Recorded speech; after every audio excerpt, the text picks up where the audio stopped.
Hello friends, this is the second lecture of the chapter training that is under unit 2 chapter 2. Now guys, in the last lecture we were discussing about the methods of training for workers, and in the last lecture at last we have discussed already on the job training. Now in this lecture we will start with apprentice training. So let's see what is apprentice training. So guys, let's read in it. The apprentice method is perhaps the oldest methods of training. However, it is still most popular in this modern age of automation. This method is widely used in those trades in which long period of time is to be devoted to training or where on the job training is just impossible. This method is used to give sufficient knowledge and skill of a craft so that the trainee becomes proficient in his trade. For example, in goldsmith trade, usually an agreement between employer and apprentice is made specifying terms and condition of training for a defined period of time. The trainee is paid an allowance, not salary, or a stipend during the period of apprenticeship, means during the period of training. The trainee is put under a charge of an expert instructor so that at the end of the period of training, he comes out as a skilled worker. In India, the terms and condition of the apprentice are regulated by the government under the Apprenticeship Act of 1961. The practice of articleship in chartered accountancy profession is an apprentice training method. So guys, here what is apprentice training? Apprentice training means you are not given a job 100%, means you are appointed but you are still not on the basis of salary. You just need to go through a proper training, and so that there are a certain period of time which is decided by the employer, in which time you just need to learn the work from an expert, and by getting training you will get a stipend, or we can say as a remuneration. So this will not be your salary, but it is just a stipend which is quite less than the salary. But once you have completed training and once you have been a skilled worker, then after you will be placed on a particular job that you are hired for, and then you will get the salary. So guys, this is what an apprentice training. Now we will see the advantages and disadvantages of apprentice training. So this is a simple method. Now we are seeing advantages of apprenticeship method. Since training program is a long duration, there develops close personal relation between employer and employees. Third, the trainee takes interest in what is taught to him as he is hopeful of getting the appointment at the end of the training period. Then this method is the best for all trades in which long period of training is essential. Then there is no possibility of exploitation of the worker under this method if the terms and conditions of apprenticeships are strictly regulated by the government. So guys, these are the advantages of apprenticeship method. Now we will see disadvantages, or we can say demerits of apprenticeship method. There are no guarantee that employee trained under the method will continue in the service of the firm. If the employee leaves the firm at the end of the training period, the time and money spent in training on him are wasted. Second, many of the large firms exploit trainee by paying them less and refusing to employ them when training period is over. So these kind of things can also be done. So these things are considered as a disadvantage of this method. Now we will see vestibule method. Under this method, new workers are trained for specific jobs on special machine and equipment in a separate room located in the workshop itself. Vestibule is the front portion of the house through which one passes before entering the main hall of the house. Similarly, the workers have to pass through this training before joining the actual work of the regular assignment. Efforts are made to keep the same work environment as in the actual workshop or office. So, as a specialist instructor is entrusted with the task of giving training, the whole process is learned by the new employees in this way before they are put on the job for actual production. So this is known as vestibule method. Merits of vestibule method and demerits of vestibule method are given here. Let's see it one by one. The instructor can use their skill and time to the full advantage because they are in constant touch with their training. Second, trainees have an opportunity to learn peacefully and recover from their initial nervousness before joining the actual work. Third, instructor can immediately correct mistakes committed by the trainees. Fourth, this method does not interfere in the regular production routine when the training is given. 5. It is particularly useful when a large number of employees are to be trained within the short time. So guys, this vestibule method is useful and there are certain advantages. Now we will see the disadvantages of this method. It is expensive as it is necessary to install duplicate machinery and equipment in the separate room for the purpose of training. So guys, you need to create such kind of room and work environment to give training. So it is quite costly. Second, since this method is time consuming, it cannot keep pace with new developments and improvements in the production processes. Third, time element is not given due to important under this method. Fourth, this method can be used only when it is possible to purchase and install special machinery for the purpose of instruction. Fifth, it is difficult to reproduce exact working condition available in the workshop or office, right? This is also a very good point over here. Hence, employees find it difficult to adjust to actual job.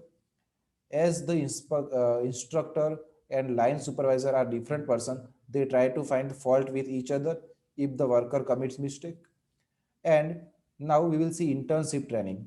So let's see what is there in the internship training. Such training is arranged by the cooperation of employers and vocational or technical institutions. The trainee is gain theoretical knowledge in such institutions supported by practical work in the business enterprises. Thus, both theoretical and practical knowledge equips workers to take up responsibility of the actual job on which he has to work. As if you are doing an MBA, you need to go through an internship of 45 days or 50 days or 60 days. So you will get theoretical knowledge in the college as well as you will get practical knowledge by internship in the market. So this kind of thing is considered as a internship training and other methods. Other methods of training include lecture, conferences, case studies, role playing, and program instruction. The lecture method can be used for very large group. The lecturer seeks to communicate his thoughts in such a manner as to interest the class and cause them to retain what he has said. A conference is a small group meeting in which the leader seeks to develop knowledge and understanding by obtaining a considerable amount of the oral participation from the trainees or students. So when there is a large audience, lecture training will be given to them. But when audience is small, there is a small group, then there will be very comfortable is conference method. Now guys, we will see further and we'll see here are some of the other methods discussed. You just need to read it out. Now we will move further to see methods of training supervisors. So there are certain methods. The one is conference method, other is case method, then role playing method, business games, training within industry. So let's discuss it one by one. First one is conference method. A conference method of training supervisors is becoming popular. Frequently, small group meetings of supervisors are held and problems that a supervisor has to face are discussed. So in the conference method is very popular and its success depends on the active participation of the trainees. If the trainees are actively participated in this method, then this is a highly successful method of to train the supervisors.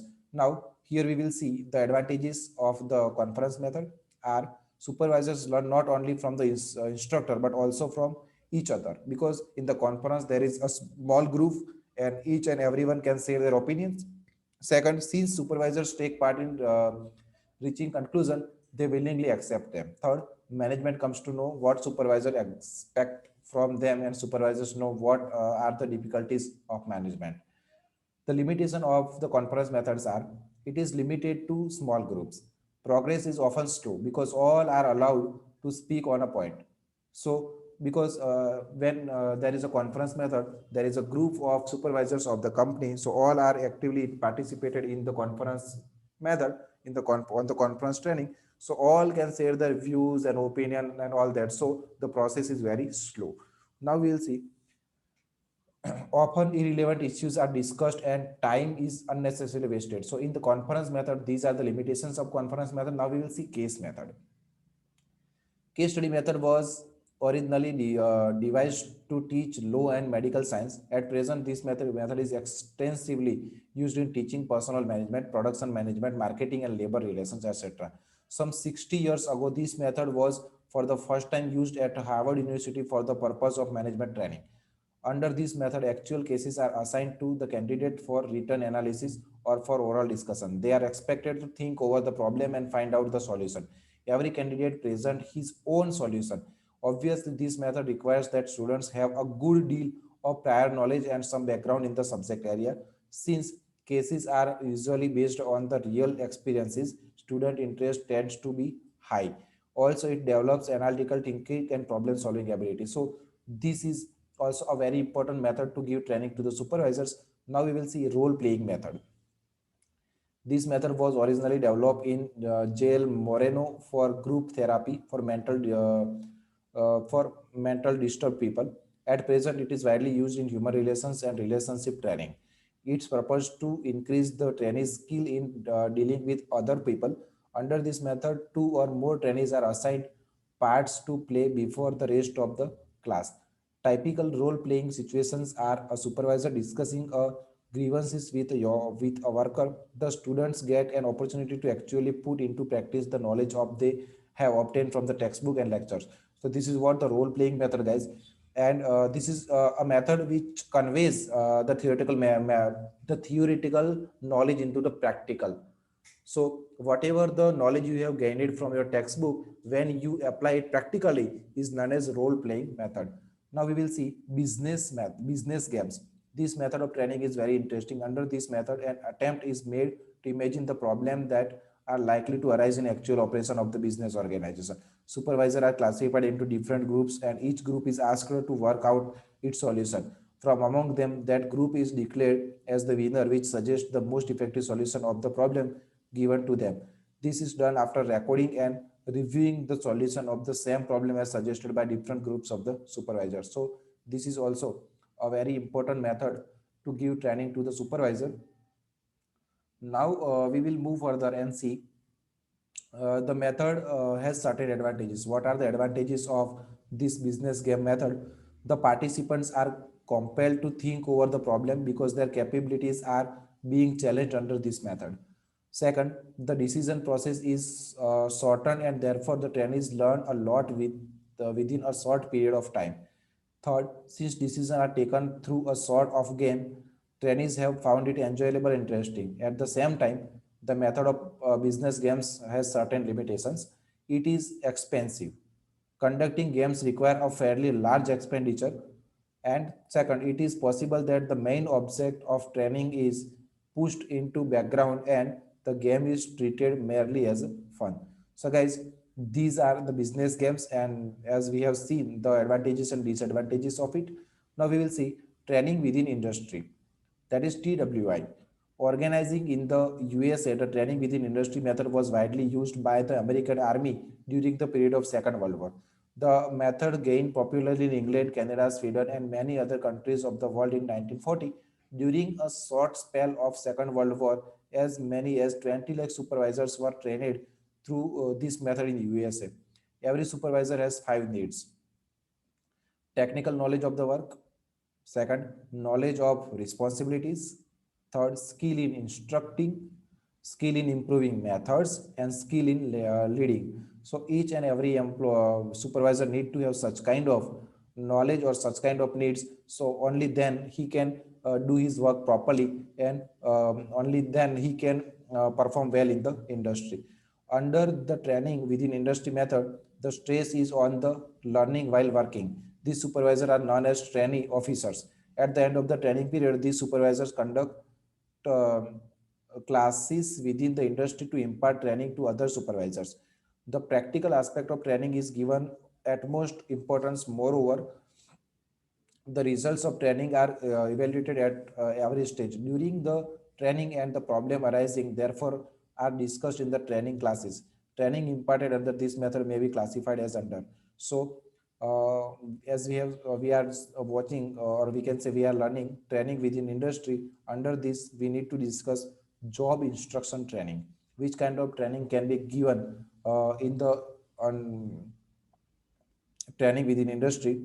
Then we will see job instruction training. An attempt is made to teach the supervisor how to give clear, systematic, and detailed instruction to the employees under him. The supervisor is also made to learn how to classify a definite job into various job elements so that it become easy to study the job in detail. So job training, job instruction training is also given under this training in industry. Job method training. This sort of training lays emphasis on finding out new method in the place of the old ones in use. He has to use principle of work simplification. For this purpose, the existing method are carefully analyzed and then the possibility of modification therein are investigated. Now we will see job relation training. A supervisor is trained to develop the skill in handling human relation problem among the employees of his own department. In other words, supervisors are trained to tackle successfully the problem that may arise while dealing with the employees under them. So this is known as job relation training. Now we will see program development training. It refers to the training of the supervisor to prepare them for framing a plan about any problem of production, to implement it, and also to evaluate its results. So this is known as program development training. So this kind of training is given under the training within industry. So guys, this is what about the training within industry, and this kind of training can be given to the supervisor to do their work well. Here we are given the case, and we are given the detailed example of the training which is given on the different time to the supervisor that you need to read, and what the outcome has been got by the Atira and other companies by giving such kind of training and by using such kind of method. So this is a case that you need to read and understand the whole concept that how the supervisors can be trained. Now we will see the 9th point, that is suggestion for effective training. If the following suggestions are kept in mind, training program may succeed in achieving its goals. So let's see. The objective of training must be clearly defined. The the planning of training program must be purposeful, precise, and in the conformity with requirement of the business unit. Then industrial training must be based on the defined principles. The method of training must be scientific, as we know that there must be a scientific method of training so that employees can get an effective knowledge about the technology, about the way he need to work. It must be suitable to the trainers, trainees, and to the job in question. 5th point, those who impart training must be fully conversant with the principles and techniques of the training. They must be qualified for the job. Care must be taken to see that they themselves are not in need of training. Then 6, there must be sufficient backing for the selection and effective implementation of training program. 7, there must be efficient administrative machinery to implement training program. 8, pictures, graph, questionnaires, and other literature should be liberally used so that uh, trainee can easily understand the whole concept and the whole way or the process of doing work properly. So not only by oral method, but pictures, graph, questionnaires, and other literature should also be used by giving training. There must be an agency to evaluate the performance of the training program. If possible, trainees should be sent to the workshop and effects to training program on them should be assessed. So guys, these are the points, or we can say these are the suggestions for effective training. Now we will see the training procedure. So there is a different of opinion between different authors regarding the stages of procedures for the training. So guys, here every author mentions stages of training procedure as per his opinion. Sri M. K. Aswathappa in his book Human Resource and Personal Management mentions stages of training procedure as under. So let's see the steps of training procedure. So Sri K. Aswathappa has given such steps of the training. Let's see: organizational objective and strategies, assessment of training needs, then establishment of training goals, devising training program, implementation of training program, evaluation of results. Sri S.S. Khanka mentions stages of training as under. Now we will see identification of training needs, setting training objective, designing training methods, administration of training programs, evaluation of training. So each and every authors have given different stages for the training. Here we will see the basic procedure of the training. Sri P. Subbarao in his book Personal and Human Resource Management mentions stages of training procedure as under. So let's see: preparing the instructor, preparing the trainee, getting ready to teach, presenting the operation, try out the trainee's performance, follow up. So guys, these are 6 steps of the training procedure. We will see it one by one. First one is preparing the instructor. Means who is the one who will give training to the employees? He need to be ready. He need to be prepared because he is the one who needs to give training to the employees. So first of all, he need to set a standard. He need to know that what kind of training need given to them, what are the objectives of the training, what are the standards of the training. So the instructor must be prepared or must be ready. Training procedure start with the preparing the instructor. The instructor must have knowledge about the job to be taught and how to teach it. For this, the job is to be divided into different logical parts. Hence, the training for each part can be taught at a proper time. The instructor should have in mind the desired technique of instructions for each part. It means whether a particular matter is best taught by example, demonstration of explanation. The instructor must have the knowledge about the following thing: job or subject to be taught, willing toward the profession, teaching principles and methods, the aptitude and ability to teach, capacity of a leader and pleasing personality, equip himself with the least concept and knowledge. So a trainer or instructor should be like this, and he need to keep such thing in the mind. Now the second step of the giving training is preparing the training. As in the interview, attempt must be made to place training at easy. Generally, most of the people feel nervousness at the unfamiliar new task like in training. The instructor must not forget the newness of the training. Third, getting ready. This stage of training program is like class work teaching. It includes the following activities: planning program to be prepared, preparation of instructors outline, session must move logically, too much material should not be covered, detailed discussion of each item, repeating the different words. Materials should be taken from standardized text if available. If standardized text is not available, course content and programs should be developed on group-based approach. Group prepares technical materials. Then teaching should be about the standard like quality, quantities, scrap, ability to work without supervision, safety rules, human relation, etc. And your standard must be remembered before teaching. Next step is presenting operation. For presenting the operation of training, there are different alternatives. Example given, explanation, demonstration, etc. These methods are being used by the instructor. In addition, various points are illustrated by using pictures, charts, diagram, and other training aids also, so that they can get easily understanding by getting the training. Try out the trainee's performance. After continuations of the above given presentation sentence, trainee is asked to start the job or operative procedure. Some instruction asks the trainee to explain each step before doing it. When it involves any danger, the trainee acquires more skill through the repetition. And last one is follow up. This is the final step in training procedure. Since large amount of money are spent on the training program, how far the program has been useful must be determined. Follow-up suggests whether the objective has been achieved or not. If there is any problem, it must be removed. Hence, every training program must have a follow step so that training program in the future can be improved. So guys, these are the steps of the training which are given by P. Subbarao. Now we will move further to see the next point, that is executive development.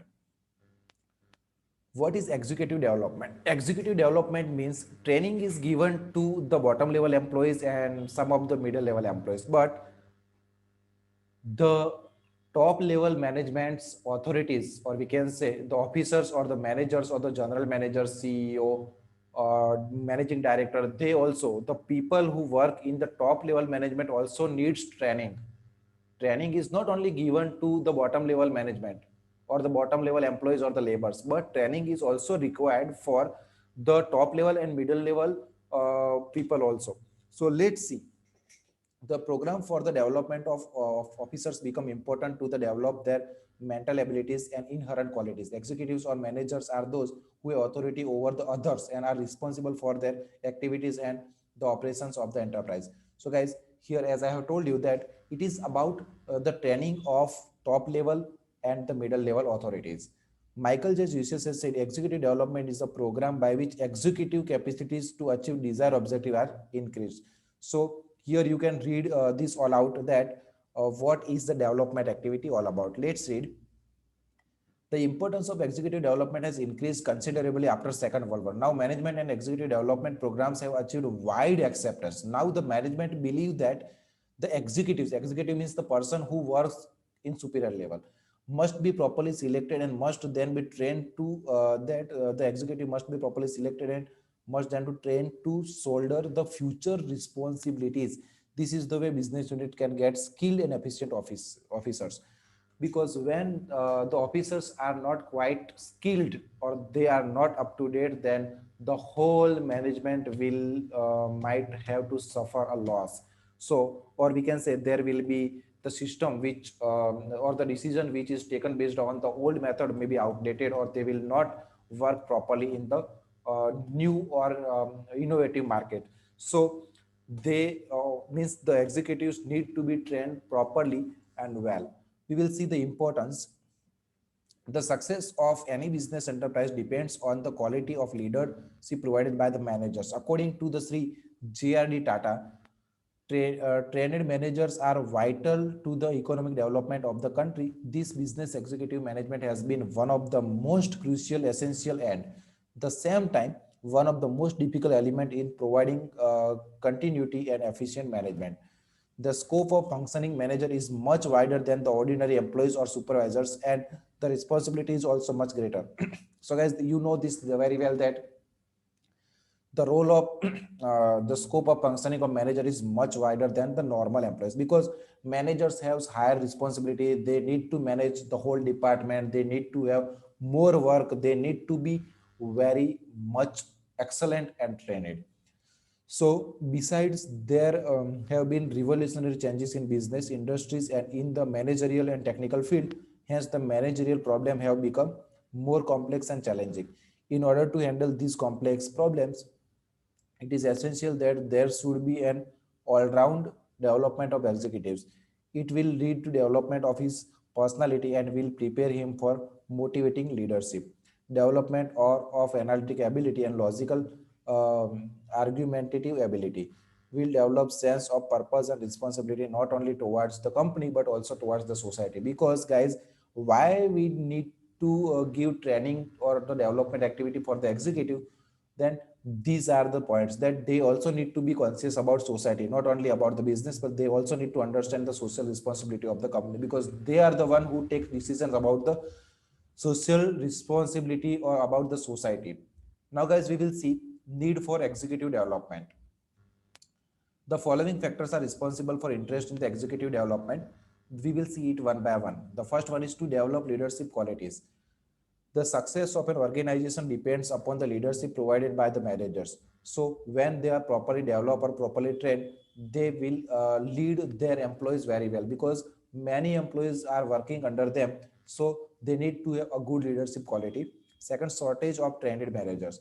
In the present time, there is a shortage of trained manager, because when a business when a company expand its business, they need to have more managers, and it will be difficult to get trained or well managed managers from the outside of the source. So they need to be dependent on the internal sources, and so they need to train them properly.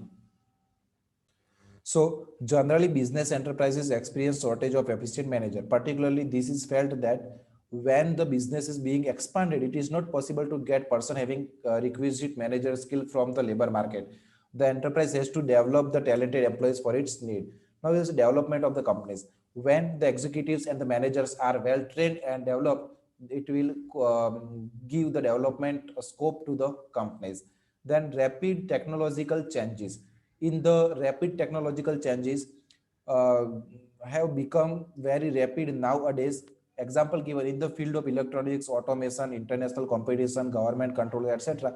All these considerably affect the management of the business unit. Hence, managers are to be trained and developed to cope up with these changes. Then the concept of social responsibility. There has been a wide acceptance of the concept of that business has social responsibility, and in the context of this changing philosophy, there is need to train the managers for fulfilling the new concept of managerial task and leadership responsibilities as arising out of the social and technological changes. Hence, executive development has become necessary, and that is why executives need to be developed. Executive needs to be given a proper training.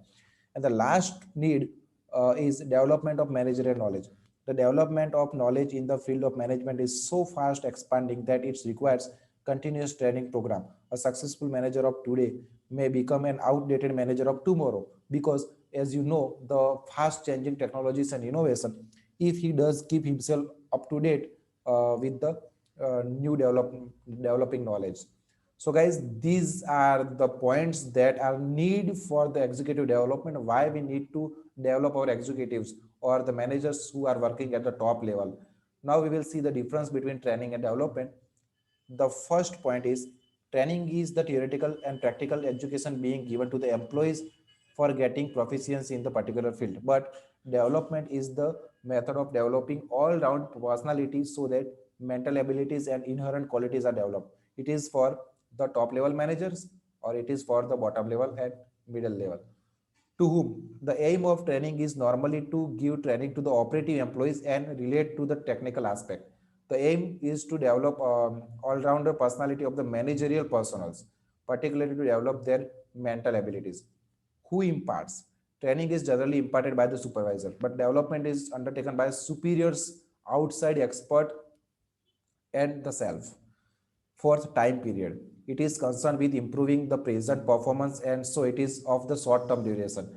But it is concerned with the development of skills and mental abilities of the managers, and so it is a long term duration at the center. Here, job is at the center, and in development, the future career is at the center. Cost. Giving training is the routine matter and is of short term duration, so it is less expensive. As development is the long term activity, it is more expensive. Method. In the case of training, the emphasis is on the job method, and in the cases of development, emphasis is on the off the job method. Scope. The scope of training is limited, the scope of development is wide. Theory. In case of training, emphasis is placed on the practical or technical aspect of the work. In case of development, emphasis is placed on the conceptual and theoretical aspect of the work, because in the development, the mental capacity of the executive need to be developed. And the last point of the chapter is why training is imparted for development of skill and technical knowledge, while development is necessary for all round development, particularly for development of mental abilities and inherent qualities. So guys, that's it for today in this lecture, as we have completed your chapter training. And that's it in this lecture. We will I will come with the new chapter and the new lecture tomorrow, that is about human resource development. So this is the second chapter of the unit 2 in your textbook, and tomorrow we will start the third chapter, that is human resource development is the third chapter of the unit 2 in your book. So uh, just watch this video on the YouTube as I will upload it, and keep watching until and unless you understand all the concept properly. Thank you guys. Goodbye. Good night.